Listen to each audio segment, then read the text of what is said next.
Hi friends, I'm Miss Chrissy, Miss Virginia's sister. Today, in this video, we're going to start reading The Adventures of Frog and Toad. So this book is what's called a chapter book. That means that there are different parts of the story. It's a little bit longer and it's broken into smaller pieces.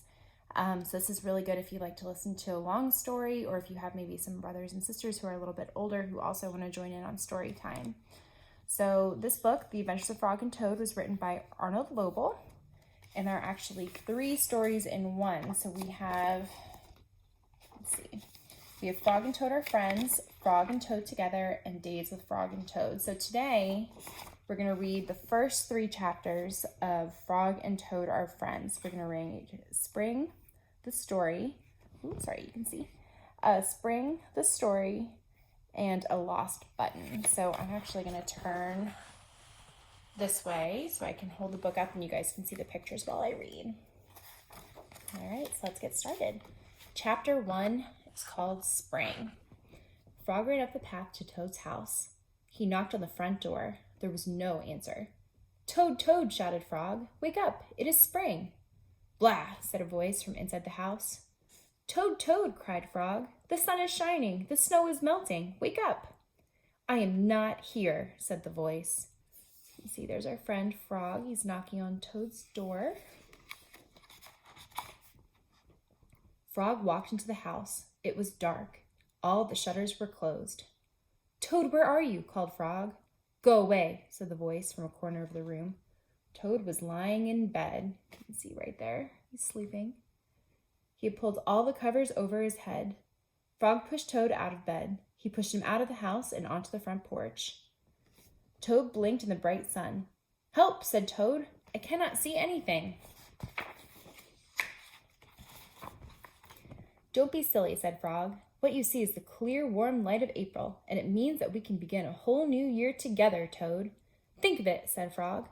"We will skip through the meadows and run through the woods and swim in the river. In the evenings, we will sit right here on this front porch and count the stars." "You can count them, Frog," said Toad. "I will be too tired. I'm going back to bed."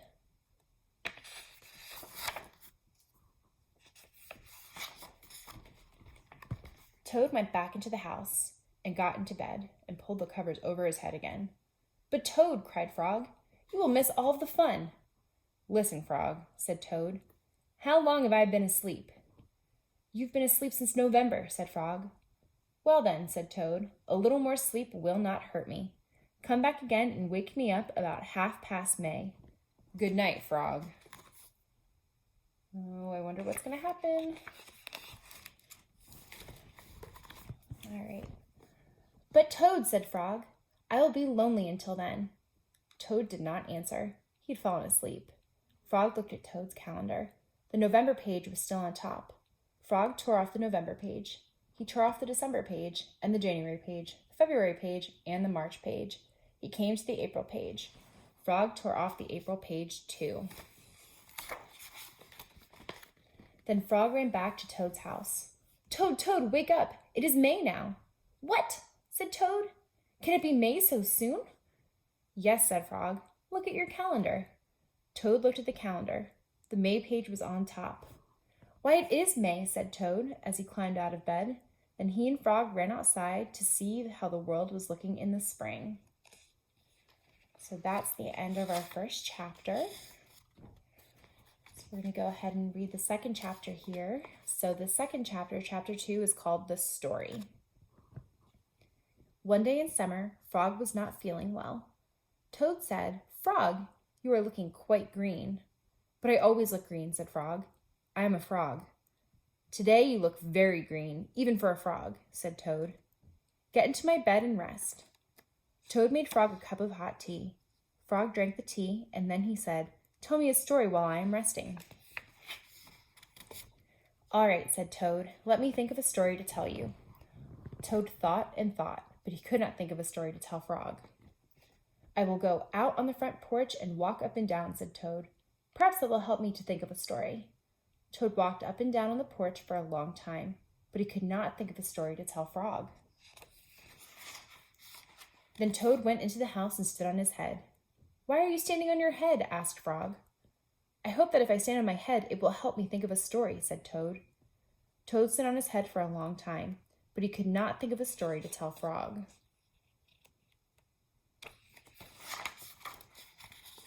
Then Toad poured a glass of water over his head. Why are you pouring water over your head? Asked Frog. I hope that if I pour water over my head, it will help me to think of a story, said Toad. Toad poured many glasses of water over his head, but he could not think of a story to tell Frog. Then Toad began to bang his head against the wall. Why are you banging your head against the wall? Asked Frog. I hope that if I bang my head against the wall hard enough, it will help me to think of a story, said Toad. I am feeling much better now, Toad, said Frog. I do not think I need a story anymore. Then you get out of bed and let me get into it, said Toad, because now I feel terrible. Frog said, would you like me to tell you a story, Toad? Yes, said Toad, if you know one. Once upon a time, said Frog, there were two good friends, a frog and a toad. The frog was not feeling well. He asked his friend the toad to tell him a story. The toad could not think of a story. He walked up and down on the porch, but he could not think of a story. He stood on his head, but he could not think of a story. He poured water over his head, but he could not think of a story. He banged his head against the wall, but he still could not think of a story. Then the toad did not feel so well, and the frog was feeling better. So the toad went to bed, and the frog got up and told him a story. The end. How was that, Toad? Said Frog. But Toad did not answer. He had fallen fast asleep. And that was the end of chapter 2. So we'll read one more chapter in this video. This is chapter 3. It's called A Lost Button. Toad and Frog went for a long walk. They walked across a large meadow. They walked in the woods. They walked along the river. At last they went back home to Toad's house. Oh, drat, said Toad. Not only do my feet hurt, but I've lost one of the buttons on my jacket. Don't worry, said Frog. We will go back to all the places where we walked. We will soon find your button. They walked back to the large meadow. They began to look for the button in the tall grass. Here is your button, cried Frog. That is not my button, said Toad. That button is black. My button was white. Toad put the black button in his pocket.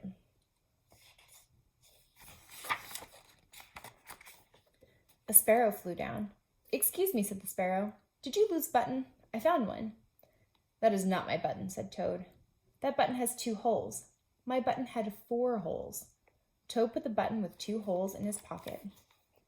They went back to the woods and looked on the dark paths. Here's your button, said Frog.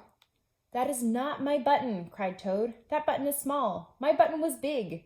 Toad put the small button in his pocket. A raccoon came out from behind a tree. I heard that you were looking for a button, he said. Here's one that I just found. That is not my button, wailed Toad. That button is square. My button was round. Toad put the square button in his pocket. Frog and Toad went back to the river.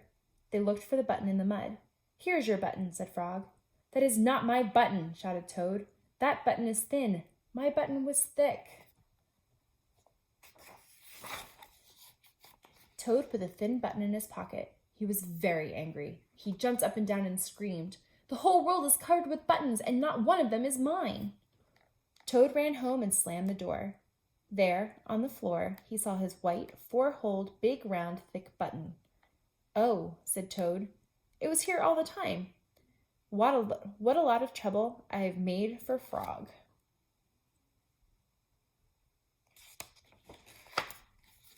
Toad took all of the buttons out of his pocket. He took his sewing box down from the shelf. Toad sewed the buttons all over his jacket. The next day, Toad gave his jacket to Frog. Frog thought that it was beautiful. He put it on and jumped for joy. None of the buttons fell off. Toad had sewed them on very well. Okay, and that's the end of our 3rd chapter here. So in the next video, we'll do the last 2 chapters of Frog and Toad Are Friends. Bye, guys.